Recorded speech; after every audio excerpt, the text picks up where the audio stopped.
네, 방금 소개받은 한국원자력연구원의 전병엽입니다. 오늘 제가 이제 여러분 앞에서 말씀드릴 내용은 상당히 도움이 많이 될 거라고 저 개인적으로 생각을 하고요. 저도 여기까지 오리라고 이 연구를 처음 시작했을 때 기대를 하지 않았던 연구입니다. 그래서 메이신이 무엇인가, 그리고 이 메이신을 이용해서 연구소 기업을 만드는 지금까지의 일련의 과정을 설명을 드리겠습니다. 메이신은 굉장히 특이한 천연물질 중에 하나입니다. 기본적으로 저희가 천연물을 다루는 연구를 할 때 제일 중요한 게 굉장히 독특한 특성을 가지고 있어야 되고, 또 다른 한편으로는 카피 연구가 안 되는 그런 물질을 찾는 게 상당히 중요합니다. 근데 이 메이신 같은 경우는 지구상에 딱 두 군데에서만 생산을 할 수가 있고, 또 합성이 거의 불가능합니다. 합성을 한 회사가 있긴 한데 그람당 한 3, 4억 한다고 하니까 일반 범용적으로 쓰기에는 거의 불가능하죠. 그러면 이 메이신이라는 것은 구조 보시는 바와 같이 이런 우측 상단에 있는 거하고 되어 있습니다. 근데 이 메이신을 함유하고 있는 천연 소스가 옥수수 수염하고 이제 저희들이 주로 사용하고 있는 센티페드 글라스라는 잔디에서만 이 메이신 성분이 나옵니다. 그런데 옥수수 수염은 광동에서 나온 옥수수 수염차 많이 들어보셨죠? 거기에 들어가는 원료예요. 일반 옥수수보다 메이신 함량이 굉장히 많은 그런 품종인데, 메이신은 기본적으로 옥수수 같은 경우에는 굉장히 데그레데이션이 잘 돼가지고 산업적으로 이용을 하기에는 굉장한 한계성을 가지고 있습니다. 그리고 다량으로 메이신이 포함된 추출물을 분리해내기가 상당히 경제적으로 어렵다, 이렇게 자체적으로 판단을 하고 있고요. 센티페드 글라스는 말 그대로 잔디입니다. 그래서 잔디를 깎으면 얼마든지 뽑아낼 수 있고, 또 비료를 주면 더 잘 자라고. 근데 문제가 일반 잔디는 저희 밤나방 유충 왼편에 있는 이 밤나방 유충이 원래 잔디를 먹고 사는 유충이에요. 그래서 저희가 골프장에 가면 대한민국의 5월달, 7월달, 9월달 3번 정도에 이렇게 동그랗게 이렇게 파져 있는 모습이 보여요. 누런색으로. 그게 밤나방 유충이 메이신을 먹으면 그렇게 됩니다. 근데 일반적으로 밤나방 유충이 피딩 소스가 잔디인데, 이 밤나방 유충이 센티페드 글라스를 먹으면 거꾸로 죽어요. 그 죽는 이유가 뭔지는 아직까지도 정확히 안 밝혀져 있습니다. 그런데 저 연구를 그래도 처음 시작했고 물질을 개발한 사람이 미 농무섬의 닥터 순욱이라는 사람인데, 그분이 이제 제안을 하기로는 메이신 때문에 그럴 거다라는 이제 이야기를 하게 됩니다. 그래서 일반적으로 메이신을 먹게 되면 그 밤나방 유충의 사람으로 말하면 위를 절단해서 보면 이렇게 찢어집니다. 천공이 생기거나 찢어져 가지고 밤나방 유충이 죽게 되는 그런 작용에 메이신이 관련이 돼 있다, 이렇게 이제 판단을 하고 있는 거죠. 그래서 메이신은 이제 플라바논의 클래시피케이션에 이제 소속되어 있는 그런 천연물질이고요. 이 메이신의 화학 구조를 보시는 바와 같이 굉장히 특이합니다. 일반적으로는 1번 프라임 탄소하고 6번째 탄소의 결합이 대부분은 이제 이스 링크로 많이 되어 있죠. 근데 여기에는 CC 본드로 되어 있어요. 이렇게 CC 본드로 화학 구조를 가지는 것은 물리화학적으로 굉장히 안정한 그런 구조라고 보시면 됩니다. 그래서 저희가 이제 많은 실험을 해봤지만, 이렇게 실온에다 아주 80도, 그 다음에 굉장히 강한 스트레스에 처리를 해도 이 백본, A, B, C, D, 그 다음에 그 옆에 있는 링까지 전혀 부서지지가 않습니다. 그래서 상당히 산업적 활용도가 높다, 이렇게 자체 판단을 하고 있고요. 이제 각각의 유도체들을 전부 저희가 싱글 단일 물질로 분리해서 여러 가지 실험들을 많이 진행을 했습니다. 본 연구는 제가 연구소 입사해가지고 시작을 했으니까 거의 한 18년 동안 연구를 한 내용이고, 이 메이신 관련 연구는 전 세계적으로 저희 연구소에서 거의 다 독점하다시피 하고 있다. 이렇게 보시면 됩니다. 그래서 이제 저희가 이 메이신을 부를 때 월드 프리미엄 컴파운드라고 이름을 붙였어요. 저희 나름대로. 왜 프리미엄 컴파운드냐? 이게 아까 설명드렸듯이 옥수수 수염하고 센티패드 글라스라는 잔디에서만 생산이 가능하다. 두 번째, 화학적 합성이 유도체들 같은 거 이루어지지 않고 있다. 그 다음에 메이신 관련 활용 연구가 저희 연구실 빼고는 전 세계적으로 거의 없습니다. 그래서 이러한 특성 때문에 저희가 메이신 관련된 특허를 냈다. 그러면 자동적으로 전 세계에서 원천 특허가 되는 그런 구조를 가지고 있습니다. 그리고 메이신을 연구를 하다 보면 좋은 점이 뭐냐면, 예를 들어서 이제 천연물을 이제 많이 하신 분들은 아시겠지만 녹차의 주요 성분이 카테킨이죠. 그러면 카테킨이 되게 이제 뭐 항암 효과도 좋고 여러 가지 생리 활성이 좋단 말이죠. 그걸 가지고 연구를 막 해서 히트 상품을 만들어내면 대기업에서 바로 카피 제품을 만들어냅니다. 어디에서? 감나무 잎에서. 감나무 잎에도 카테킨이라는 성분이 엄청 많이 있어요. 이렇게 카피 연구가 천연물은 대단히 쉬워요. 그래서 기술 주기가 짧고 히트 상품이 내도 그게 멀리 못 갑니다. 근데 이 메이신 같은 경우에는 그러한 것을 원천적으로 저희가 보호를 할 수 있다. 왜냐하면 저희 빼고 이 메이신을 구할 데도 없고, 누가 메이신을 넣었다고 해서 개발을 하면 바로 특허 권리에 또 이렇게 침해를 받게 되는 그런 구조를 가지고 있습니다. 그래서 원천 기술이 쉽고 카피 연구가 안 되고 이런 것이 또 글로벌 시장 개척하는데 상당히 도움이 되고 있습니다. 그래서 이제 처음에 시작을 할 때 이제 이게 독성이 있냐 없냐, 뭐 물론 독성이 없죠. 독성이 없다는 결과가 나왔고, 이게 이제 여러분들도 많이 하는 토탈 피놀릭 컴파운드하고 토탈 플라보노이드 함량입니다. 그러면 일반적으로 저희가 천연물을 만지는 사람들은 기본적으로 이제 스탠다드를 녹차로 많이 해요. 녹차가 그래도 단위 면적당 플라보노이드 함량이 굉장히 높기 때문에. 근데 이제 저희 이 표에서 보시면 토탈 피놀하고 토탈 플라보노이드 함량이 녹차보다 2배, 또 가깝게는 뭐 3배 가까이 나오는 거의 압도적인 그 토탈 피놀 플라보노이드 함량을 가지고 있다는 거죠. 이런 것을 이제 놓고 보면 이 센티패드 글라스에 메이신이 함유된 추출물 같은 경우에는 상당히 클래스가 다른 어떤 천연물 추출물이다, 이렇게 저희들은 생각을 하고 있습니다. 그래서 저는 뭐 이 화장품 관련된 연구를 하는 사람은 아닌데, 그냥 기본적으로 항산화, 미백, 주름개선 이런 거 기본적으로 이제 쭉 했었죠. 그렇게 뭐 좋은 결과도 아니에요, 사실은. 그런데 아까 앞 서두에서 말씀했던 여러 가지 그런 장점들 때문에 이제 저희가 2010년 전에 2억 1,500에 이제 기술 이전을 한번 한 적이 있는데, 그게 이제 라이센싱이 이제 거의 끝나갑니다. 그래서 이제 6월 달에 종료가 되면 제가 세운 이제 기업에 관련 특허를 이전할 생각을 가지고 있습니다. 저희가 처음 시작을 한 연구는 비만 연구였어요.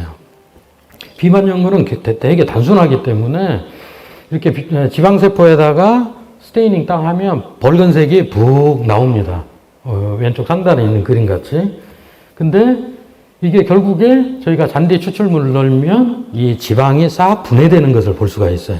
그래서 저희가 그걸 잘라가지고 쥐에다 먹인 다음에 잘라서 세포 실험을 해보면 이렇게 오른편 중간에 있는 이게 비처리균 같은 경우에는 지방세포가 큰 것을 볼 수가 있어요. 비만이 일어나는 이유는 크게 두 가지입니다. 비만 세포가 수가 많던가, 아니면 비만 세포의 사이즈가 크던가. 근데 이제 저희가 처리를 하게 되면 비만 세포의 사이즈가 굉장히 많이 줄어드는 것을 저희가 알 수 있습니다. 그래서 실제적으로 저희가 마우스에 피딩 실험을 하면 마우스의 몸무게가 굉장히 많이 줄어요.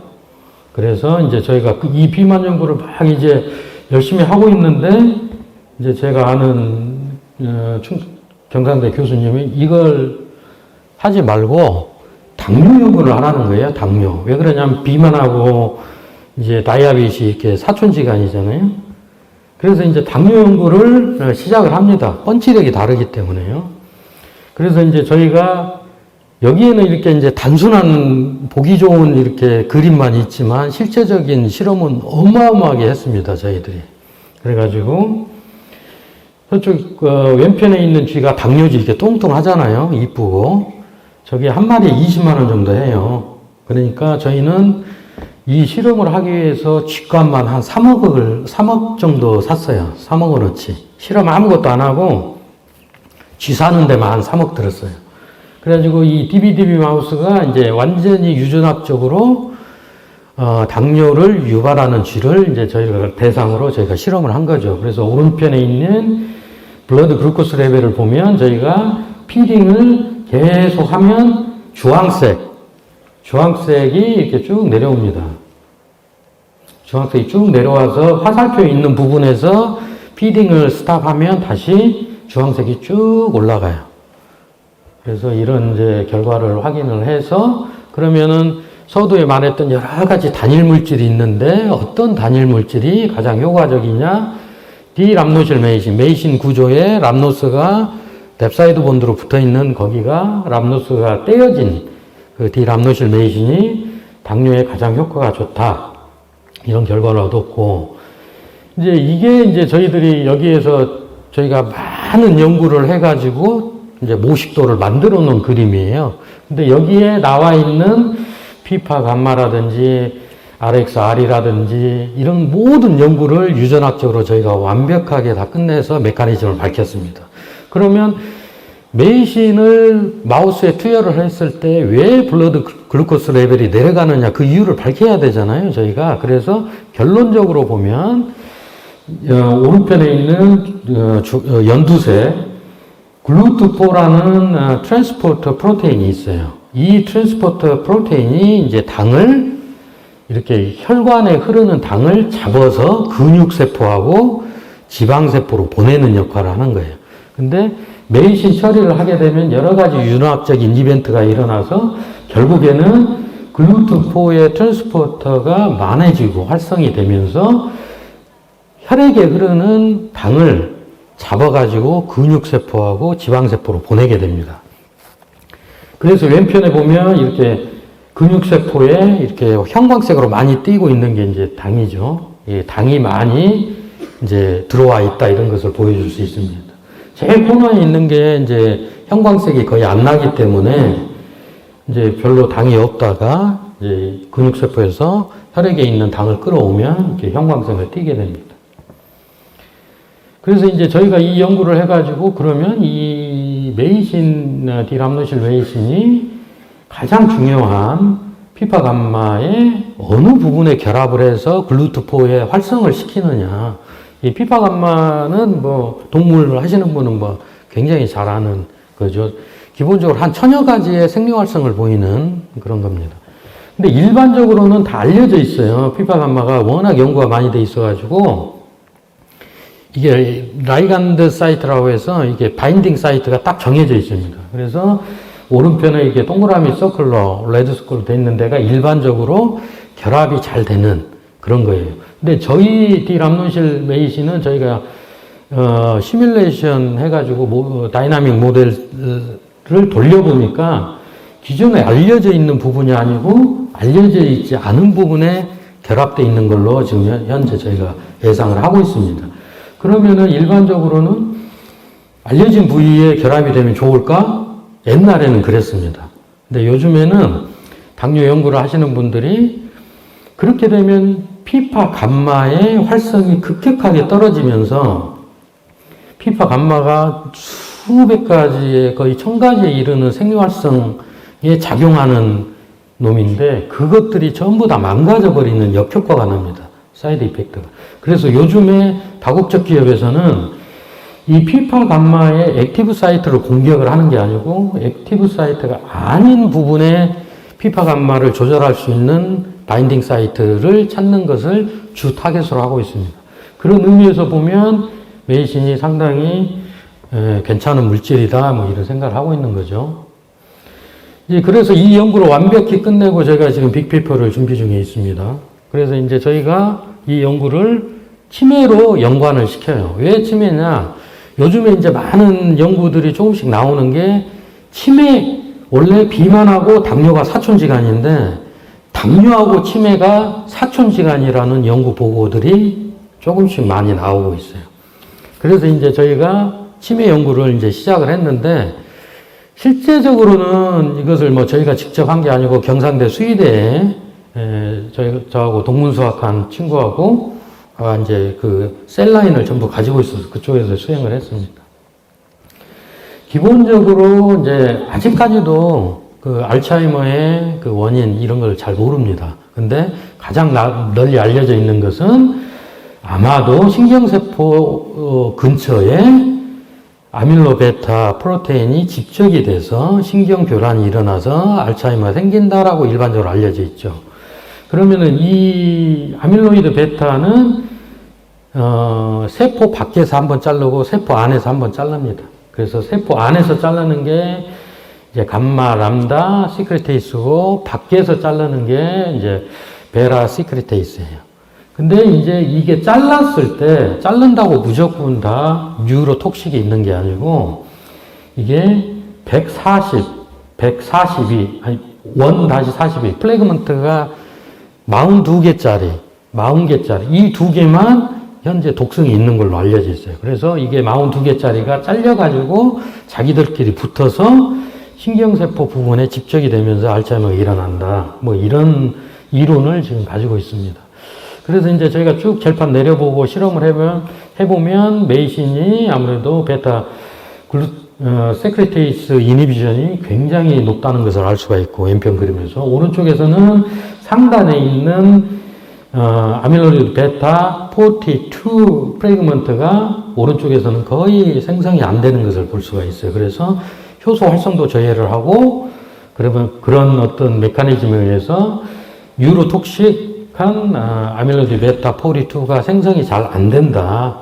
그래서 치매 효과가 좋다. 그래서 이제 저희가 실험을 했죠. 처음에 왼편에 있는 게 신경세포예요. 신경세포에 저희가 글루타메이트를 처리를 하면 신경세포가 다 죽습니다.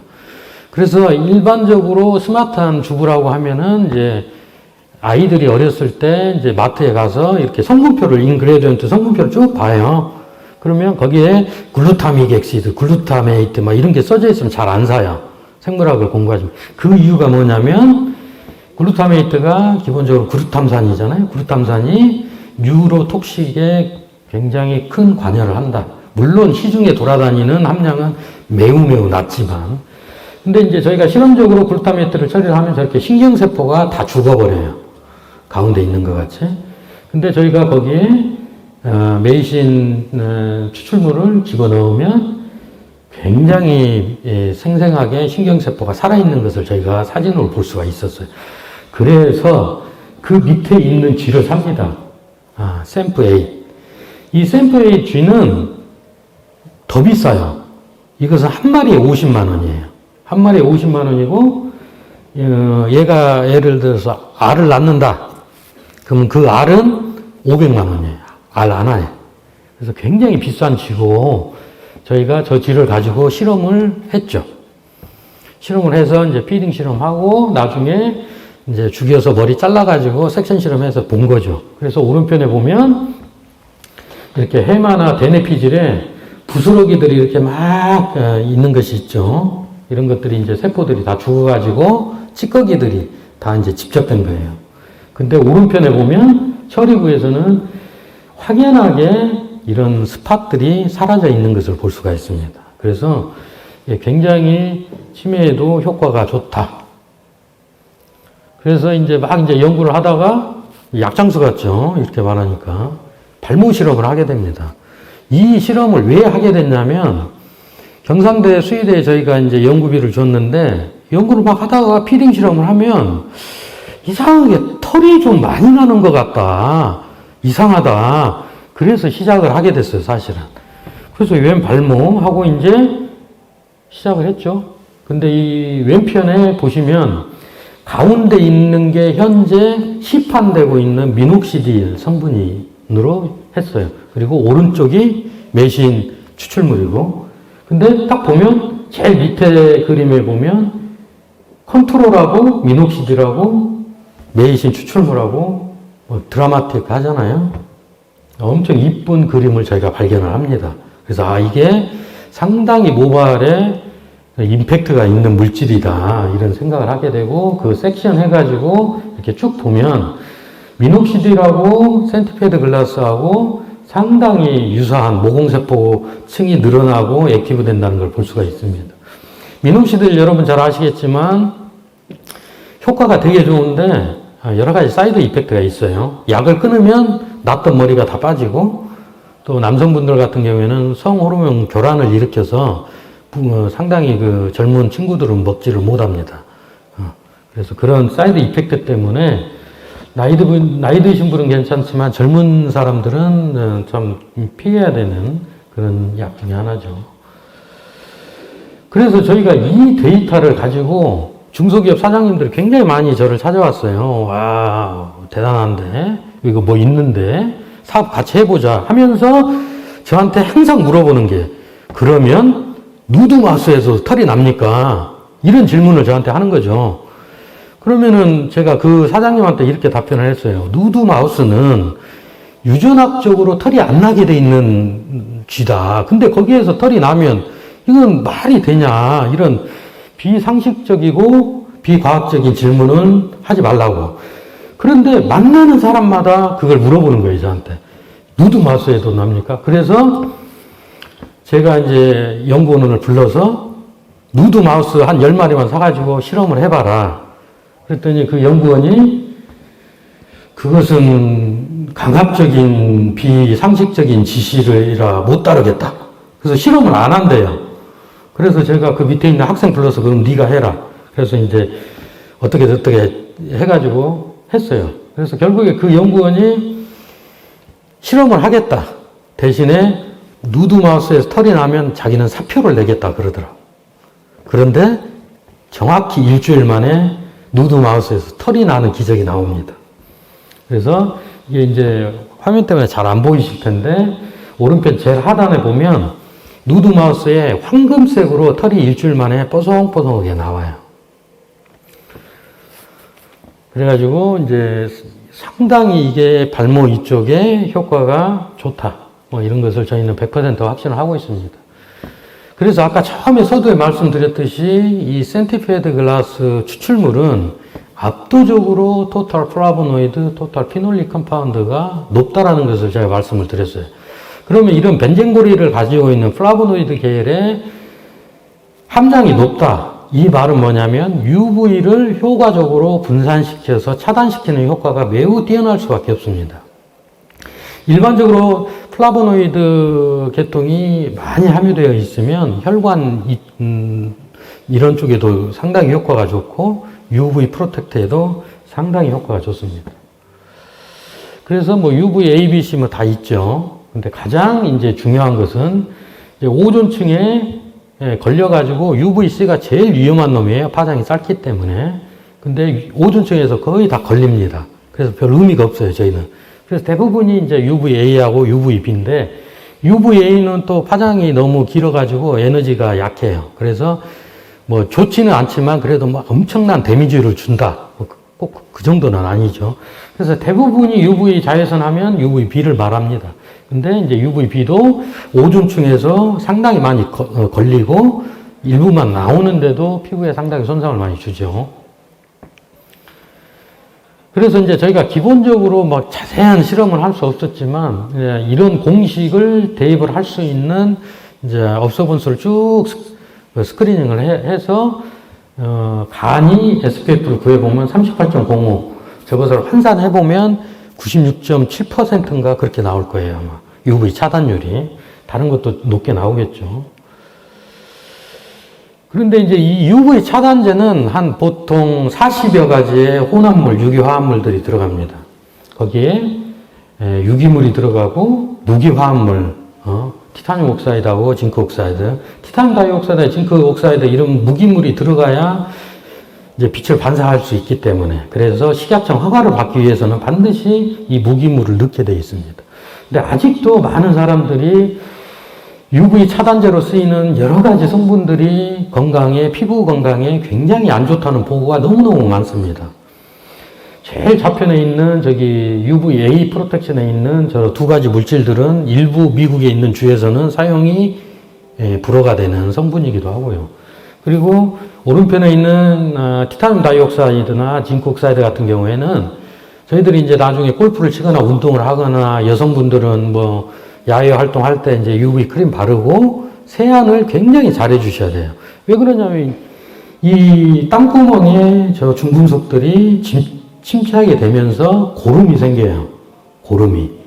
인플라메이션이라고 하죠. 그럼 인플라메이션이 생기기 때문에 이런 티타늄 다이옥사이드나 징크 옥사이드를 효과적으로 제거해 주는 게 피부 건강에 대단히 좋다.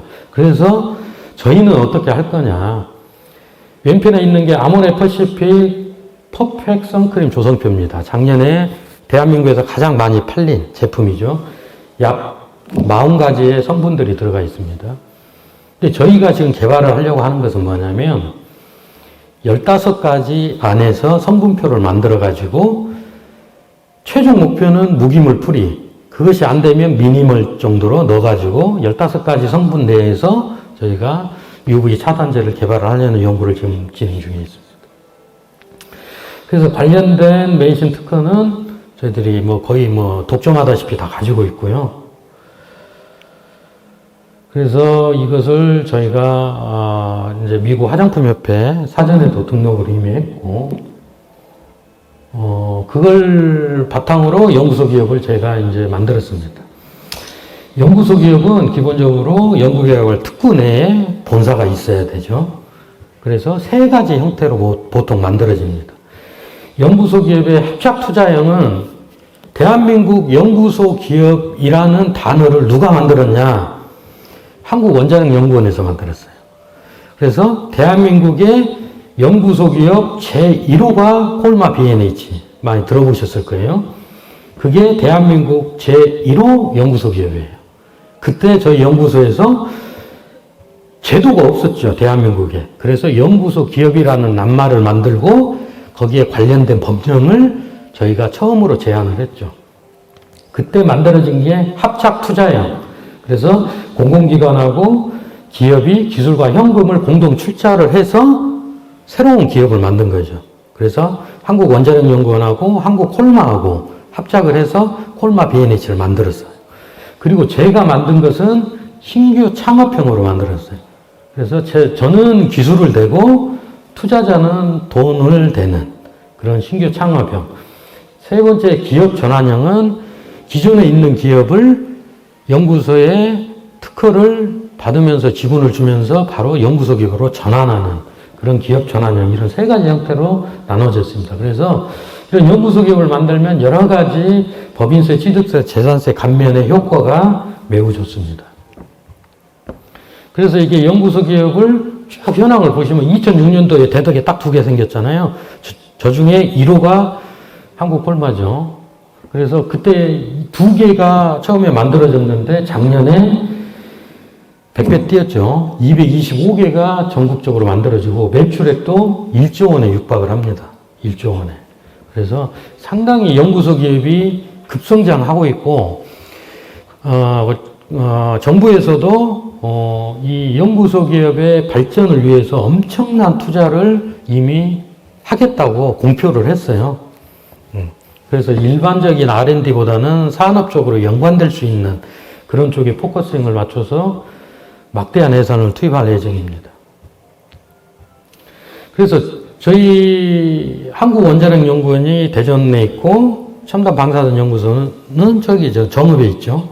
그래서 정읍에 이 첨단 방사선 연구소에서 현재까지 4개의 연구소 기업을 만들었습니다. 학교 같은 경우에는 연구소 기업을 만들 때 약간 쉬워요. 쉬운데 저희 연구소 같은 경우는 연구소 기업 만들기가 너무 어려워요. 한 1년에서 1년 반 정도 시간이 걸리고 너무나 그냥 아주 스트릭하게 이렇게 막 하는데, 예전에 설명드렸듯이 1호가 콜마 BNH, 대한민국 제1호 연구소 기업입니다. 2006년도에 만들어졌고, 현재 매출액이 6천억이고, 시가총액, 마켓밸류가 1조를 넘어서고 있습니다. 그 다음에 두 번째가 서울 프로폴리스, 이렇게 이제 그 기즙 상품이 벌집에 천연 살균제를 이용해서 뭐 화장품도 만들고 바이오 소재를 만드는 거죠. 여기에서 주력 상품은 뭐냐면 벌집에 있는 천연 항균 물질들을 수용화시키는 기술이 있어요. 그것을 저희들이 개발을 해서 넘긴 거죠. 서울 프로폴리스로. 그래서 여기는 세 번째 기업 전환형 연구소 기업이죠. 그래서 30개국에 수출을 하고 있고, 연구성과 100선에 선정이 됐습니다. 그리고 5호가 라비라고 해가지고 작년에 정읍에다 공장을 지었어요. 그래서 한 40억 정도 투자를 했고, 라비의 주력 품목은 뭐냐면, 필러예요, 필러. 현재 필러의 주 성분은 하이루론산이죠. 근데 하이루론산을 이제 저희가 중합을 시키려면 여러 가지 화학 물질을 넣어야 돼요.